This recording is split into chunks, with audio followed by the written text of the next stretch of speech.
Lebanon की राजधानी Beirut में हिजबुल्लाह के गढ़ पर प्रचंड प्रहार को लेकर तस्वीर है, जहां 100 से ज्यादा ठिकानों पर आईडीएफ का अटैक हुआ और हिजबुल्लाह के कमांड सेंटर को कैसे तबाह कर दिया गया, वो तस्वीर। 100 से ज्यादा ठिकानों पर आईडीएफ के ये अटैक, टारगेट पर हिजबुल्लाह के कमांड सेंटर। और एक और बड़ी खबर, ईरान हिजबुल्लाह का डबल अटैक हुआ। आधे घंटे में इजराइल पर दागे गए 40 रॉकेट। इजरायली डिफेंस ने भी दिखाया है दम, ये देखिए आप।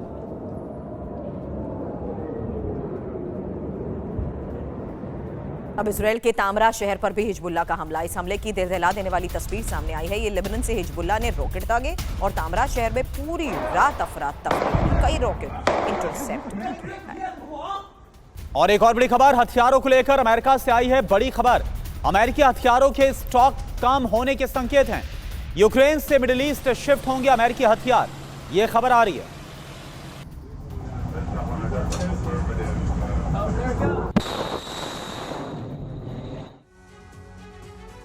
तो घट रहा है अमेरिकी हथियारों का जखीरा। खबर क्या है फिलहाल, यही इंफॉर्मेशन आपके सामने, क्योंकि यूक्रेन से मिडिल ईस्ट में हथियार शिफ्ट होंगे और एयर डिफेंस मिसाइल शिफ्ट करने पर विचार किया जा रहा है। एक और बड़ी बात, नेटो के जरिए खरीदे गए हथियार भी इसमें करना शामिल। बिल्कुल, और देखिए मायने क्या है, यह समझना जरूरी है।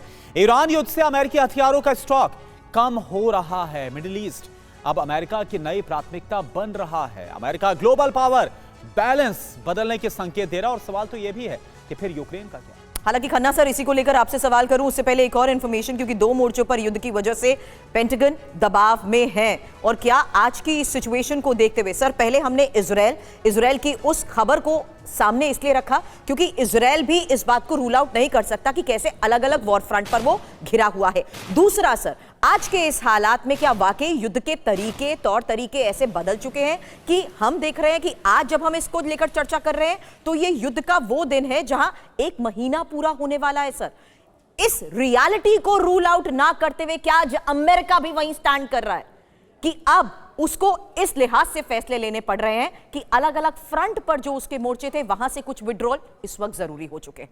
खन्ना सर। सुरभि, सबसे पहली बात यह है कि अमेरिका जो है वो अपने देश से ये जंग नहीं लड़ रहा है। बिल्कुल, वो अपने जो मिडल ईस्ट के बेसिस हैं वहाँ से इस जंग को लड़ रहा है।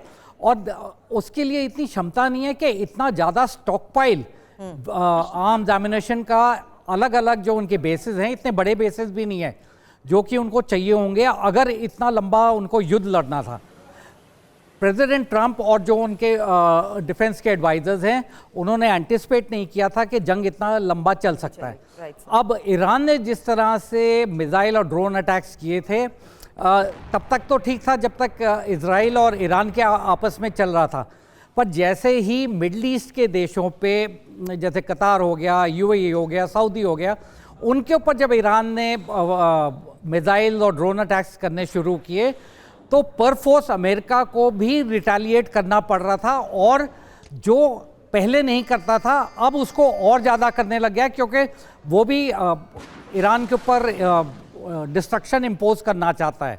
तो इस वजह से अमेरिका के जितना भी असला था वहाँ पे वो कम होता गया है। और आज जो मैं जो 5 दिन का जो पॉज दिया है वो मेरी समझ में एक तरह से टैक्टिकल पॉज है, दो वजह से।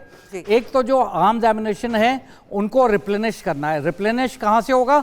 मेनलैंड अमेरिका से, जहाँ पे भी उसके फैक्ट्रीज हैं या जो उनके बेसिस हैं जहाँ पे वेपन्स और एम्युनिशन को स्टोर किया जाता है, वहाँ से एयरलिफ्ट होगा।